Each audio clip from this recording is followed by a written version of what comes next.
Did you know a prince once walked away from unlimited wealth and power to sit under a tree for 49 days? Prince Siddhartha had everything. Palaces, servants, luxury are beyond imagination. But one day, he left the palace walls and saw something that changed everything. Suffering, disease, death, pain, everywhere he looked.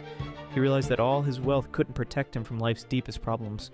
So at 29, he abandoned his throne and sat beneath a tree, determined to find answers. For 49 days, he wrestled with the biggest question of all. Why do we suffer? Then it hit him. We suffer because we're constantly chasing things we think will make us happy. Money, status, likes on social media. But the moment we get what we want something else. He discovered what he called the middle way. Not extreme luxury, not extreme deprivation, balance. 2,500 years later, his insight is more relevant than ever. Your phone buzzes, you check it instantly, you buy something new, the happiness fades. True peace doesn't come from getting more, it comes from wanting less.